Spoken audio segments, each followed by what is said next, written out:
All right. Looks like we have already started, and I am excited. Glory, glory, hallelujah. This is the day the Lord has made. I'm rejoicing and glad in it this morning. Okay, so today my assignment is to talk about constipation. Okay. So what causes constipation? What are some main causes? Are how is our ability to digest food and get rid of waste, okay, out of our body? How is that affected?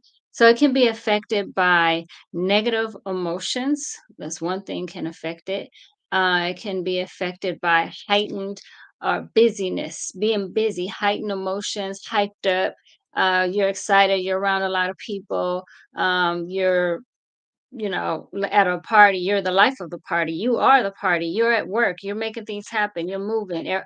Eyes are on you. The attention is on you. It's hard to relax and go to the bathroom. So, one of the best things to do to combat that, to come against that, is to have a schedule to where you use the bathroom every morning, let's say while you're getting ready for work, before you go to work, or in the evening when you come home from work or school, or from the activities of your day. Okay. Other things that can affect your ability to go, number two, all right, is poor diet. All right. If you have too much cheese or too much red meat in your diet, not enough fiber in the diet, too much junk food, that kind of thing. Not eating enough fiber can certainly contribute to constipation. Sedentary living, meaning you're just kind of sitting around. Sometimes people have sedentary jobs where they have to sit a lot, or when you're a student and you have to be seated for the majority of the time. Sedentary living can contribute to constipation. Okay.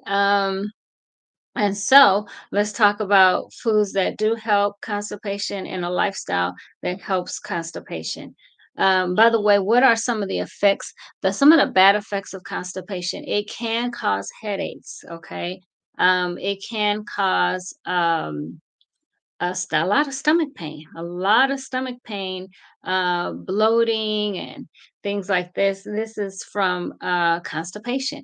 And for women, it can cause your menstrual cramping to be more painful. Okay, now let's talk about foods that help.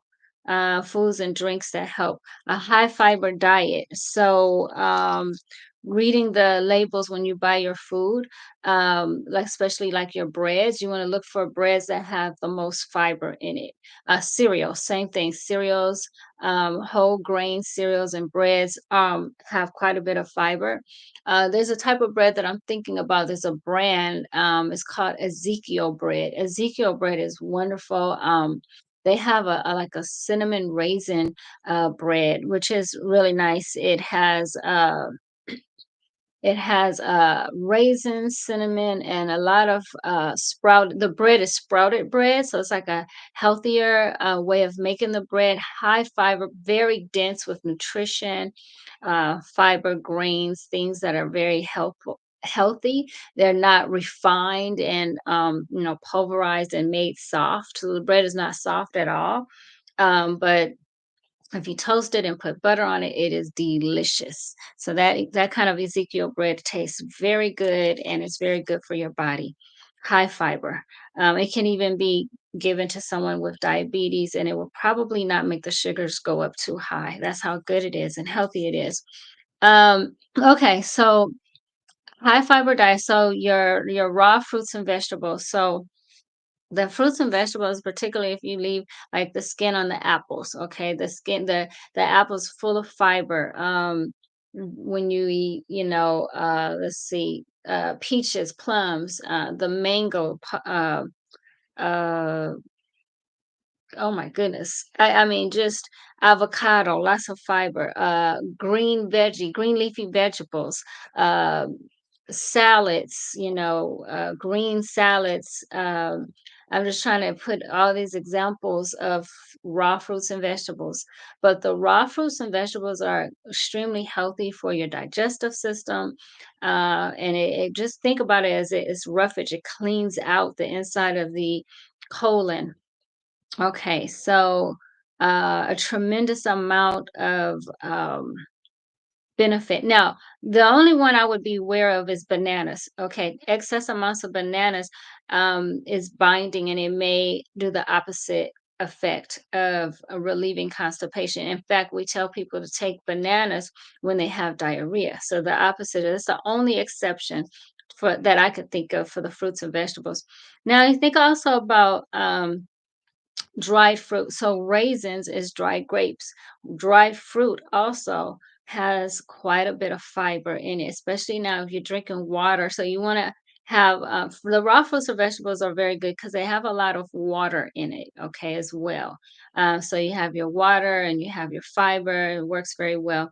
Probiotics, excellent. Probiotics is um, very good for the gut health and flora. It's good bacteria. Good bacteria is needed to fight off the bad bacteria. It cuts down on bloating and gas. Um, it helps stomach pain. It helps both diarrhea and constipation. So it just balances the digestive system really nicely. Um, what else? Let's see. Welch's grape juice is excellent. The Concord Welch's grape juice. You can even, it's really, really good even to help you get through the day if you're hungry between meals. Just a little bit of the juice by itself or with water. And it's extremely helpful. It's very strong. It's an antioxidant. It helps fight off cancer. It's just it does so many good things for the body. So it also helps with constipation. Has vitamin C in it as well, so it helps absorb iron better. It's just very good. Another one, aloe vera juice.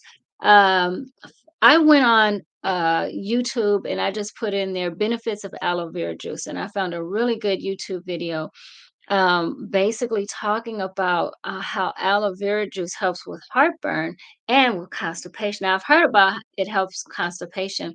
I didn't know about the heartburn. So, anyways, it really helps with constipation. So consider aloe vera. Now, if you make it, I'm going to tell you real quick. If you make your own aloe vera juice, you have to soak it first in some water and dump out the first yellow stuff that comes out that's toxic. So you want to, in fact, what I do when I do my aloe vera, I take the aloe vera. In fact, I got some aloe vera right here. Look at this.